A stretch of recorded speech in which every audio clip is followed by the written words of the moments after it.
Bismillahirrahmanirrahim. Assalamualaikum warahmatullahi wabarakatuh.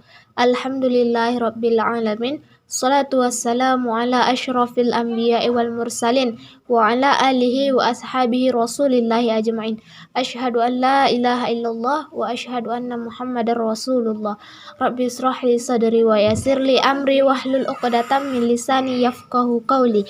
Baiklah, pada pertemuan kali ini saya akan coba membahas unsur-unsur yang terdapat di dalam logam golongan 2B. Sebelumnya perkenalkan, saya Dina Alfitriya dengan NIM 11910722959 dari kelas Pendidikan Kimia Lokal A.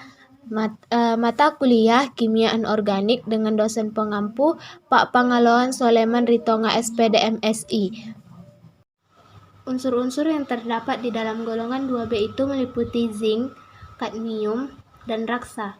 Pada pembahasan kali ini saya akan coba membahas tentang sifat kimia dan sifat fisika dari zinc, kadmium, dan raksa, senyawa dari zinc, kadmium, dan raksa, ekstraksi zinc, kadmium, dan raksa, serta sumber dari zinc, kadmium, dan raksa. Sifat fisika dan sifat kimia dari zinc. Namanya yaitu seng, golongannya logam transisi, warnanya abu-abu, fasenya padat, sifat magnetiknya diamagnetik, nomor atomnya 30, massa atomnya 65,38, titik lelehnya 419,6 derajat Celcius, titik didihnya 907 derajat Celcius, konfigurasi elektronnya yaitu argon 3d10 4s2, jari-jari atomnya 133 dengan bilangan oksidasi utamanya yaitu +2. Ini merupakan gambaran contoh bentuk zinc dalam senyawa zinc sulfida. Sumber zinc di permukaan bumi. Kadar komposisi unsur seng di kerak bumi adalah sekitar 75 ppm atau 0,007%. Hal ini menjadikan seng sebagai unsur dengan posisi ke-24 paling melimpah di kerak bumi. Pada tanah, mengandung sekitar 5-70 ppm dengan seng rata-ratanya 64 ppm. Pada air laut, kadar sengnya adalah 30 ppm. Pada atmosfer, kadarnya hanya 0,1-4 mg per meter kubik. Sumber utama logam zinc adalah biji zinc blende dan zinc sulfida. Senyawa-senyawa zinc. Yang pertama, seng dioksida. Seng dioksida ini dibentuk dengan pembakaran logam di udara atau dengan pirolisis atau nitratnya. Yang kedua, seng hidroksida. Seng hidroksida ini mudah larut dalam basa alkali berlebih, sehingga menghasilkan ion zinkat dan padatan zinkat. Yang ketiga, garam okso dan ion aquo. Contohnya ZnMgSO4 7H2O. Yang keempat, seng sulfida. Seng sulfida diperoleh dengan interaksi langsung atau pengendapan dari H2S dari larutan aqua, larutan netral atau basa untuk ZnS atau seng sulfida. Yang kelima, seng klorida atau ZnCl2. ZnCl2 ini dihasilkan oleh reaksi ZnOH2 kali ZnCO3 dengan asam klorida encer. Ekstraksi dari zinc. Di sini ada 3 tahapan. Tahapan yang pertama yaitu pemanggangan biji zinc sulfida di udara pada suhu 800 derajat Celcius. Dengan reaksinya 2ZnS bereaksi dengan 3O2 menghasilkan 2ZnO tambah 2SO2. Tahapan yang kedua yaitu mereduksi oksida. Mereduksi oksida ini dengan kokas berlebih pada suhu 1400 derajat Celcius. Dengan reaksinya yaitu ZnO bereaksi dengan C menghasilkan Zn tambah CO2. Tujuan dari penambahan kokas berlebih ini adalah untuk mencegah terjadinya reoksidasi zinc menjadi oksidanya oleh gas CO2 yang terbentuk pada proses produksi tersebut, melainkan justru mereduksi gas CO2 menjadi gas CO. Tahapan yang ketiga yaitu didinginkan secara tiba-tiba dengan menyemprotkan timbal. Manfaat dari zinc. Yang pertama, Zinc sulfida digunakan sebagai bahan cat putih, pelapis lampu TL, layar TV, dan monitor komputer, fosfor dalam layar sinar X, dan pigmen. Yang kedua, ZNO digunakan sebagai bahan penguat dalam karet, pigmen, kosmetik, suplemen makanan, fotokonduktor, dan mesin fotokopi. Yang ketiga, ZnSO4 digunakan sebagai manufaktur rayon, pakan hewan, pengawet kayu. Selanjutnya, kadmium.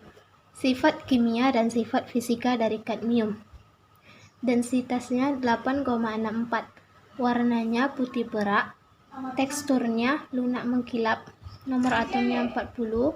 Massa jenisnya 8,65 gram per cm kubik.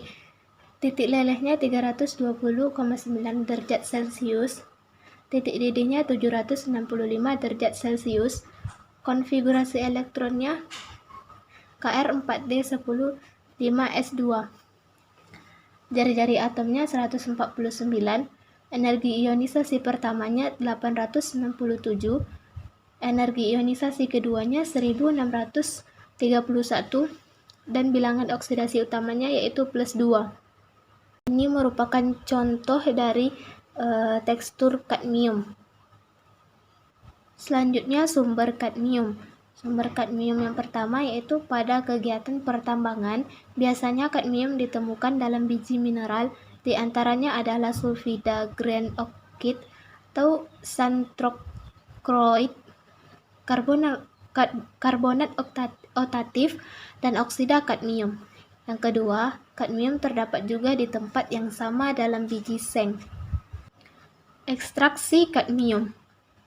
Dalam metode mereduksi elektrolisis dan penyulingan seng, sebelum terjadinya reaksi larutan yang mengandung Zn2+ diberi serbuk seng dalam larut yang larut sebagai Zn2+, yang kemudian menggantikan Cd2+. Zn bereaksi dengan Cd2 aqueous menghasilkan Zn2 kadmium solid. Kadmium padat disaring, kemudian dilarutkan dalam larutan asam dan dielektrolisis menghasilkan kadmium murni. Pencemaran atau bahaya dari kadmium. Yang pertama, pada tulang. Efek keracunan kadmium mengakibatkan kerapuhan pada tulang. Terjadi pada pekerja yang bekerja pada industri yang menggunakan kadmium. Yang kedua, bagi paru-paru. Bagi paru-paru itu menyebabkan dua penyakit, yaitu emfisema. Emfisema merupakan penyempitan atau obstruksi saluran napas, dan endema merupakan pembengkakan saluran napas. Yang ketiga, sistem reproduksi. Pada konsentrasi tertentu, kadmium dapat mematikan sel-sel sperma pada laki-laki. Yang keempat, pada ginjal. Kerusakan dapat terjadi pada tubulus-tubulus ginjal. Yang kelima, pada pankreas. Pada pankreas menyebabkan terjadinya hiperglikemia, pengurangan toleransi terhadap glukosa yang menghambat aktivitas sekresi insulin. Dan yang keenam, pada jantung. Terjadi hipertrofi ventrikular. Hipertrofi ventrikular adalah membesarnya ukuran partikel jantung. Selanjutnya, sifat kimia dan sifat fisika dari raksa. Nama kimia raksa yaitu hydranggium, bentuknya perak cair, lambangnya Hg, nomor atomnya 80, berat atom 200,61, titik leleh 234,32, titik didih 907 derajat Celcius, titik beku 38,87 derajat Celcius. Daya hantar listriknya sangat tinggi, sifatnya paramagnetik, tekanan uapnya 1,3 kali 10⁻³ mm pada suhu 20 derajat Celcius. Kelarutannya larut dalam cairan polar maupun tidak polar. Jari-jari atom 160, biloks utamanya 1, +1 dan +2. Kelarutannya sangat sedikit larut dalam air. Tegangan permukaannya 547 din. Densitasnya 13,55. Sumber dari raksa atau Hg. Komponen dari merkuri banyak tersebar di karang, tanah, udara, air, dan organisme hidup melalui proses fisika, kimia, dan biologis yang kompleks. Merkuri di dalam bebatuan. Di alam, merkuri sangat jarang ditemui sebagai logam murni atau natif merkuri. Biasanya membentuk mineral sinabar atau merkuri sulfida. Yang kedua, merkuri dalam sedimen sungai. Kontaminasi merkuri dalam sedimen sungai terjadi oleh proses alamiah, pelapukan batuan termineralisasi. Proses pengolahan emas secara tradisional, amalgamasi, maupun proses industri yang menggunakan bahan baku yang mengandung merkuri. Yang ketiga, merkuri dalam air permukaan. Konsentrasi merkuri bisa disebabkan oleh partikel halus yang terbawa bersama dengan limbah akibat proses amalgamasi dan pelarutan dari sedimen sungai yang mengandung merkuri. Senyawa-senyawa merkuri. Yang pertama, raksa metalik, misalnya cairan atau padatan raksa. Yang kedua, garam-garam organik, misalnya raksa sulfida, klorida, dan oksida. Yang ketiga, merkuri 2 sulfida atau HGS. Merkuri 2 sulfida ini terdapat pada biji unabar merah. Yang keempat, merkuri 2 oksida. Yang kelima, merkuri 2 klorida. Ekstraksi merkuri. Merkuri merupakan salah satu logam yang mudah dimurnikan melalui bijinya. Merkuri itu mudah dimurnikan dengan sebab merkuri terdapat di alam sebagai senyawa sulfida, yaitu sinabar. Cukup dengan memanaskannya saja, senyawa ini akan mengurai langsung menjadi Hg gas dan kemudian mengembun menjadi Hg. Persamaan reaksinya HgS bereaksi dengan O2 menghasilkan Hg gas tambah SO2 gas. Manfaat dari senyawa merkuri. Dalam bidang fisika, berfungsi sebagai pengisi instrumen-instrumen fisika seperti barometer, termometer, manometer, dan lain-lainnya. Dalam bidang kedokteran, kolomel Hg2Cl2 berfungsi sebagai obat pencahar. Sublimat HgCl2 encer berfungsi sebagai disinfektan. Natrium amalgam berfungsi sebagai reduktor. Antimon dan perak amalgam berfungsi untuk mengisi lubang-lubang pada gigi. Yang ketiga, pada bidang pertanian. Pada bidang pertanian dimanfaatkan untuk pembuatan biosida, terutama untuk fungisida dan bakteriasida. Yang keempat, industri plastik.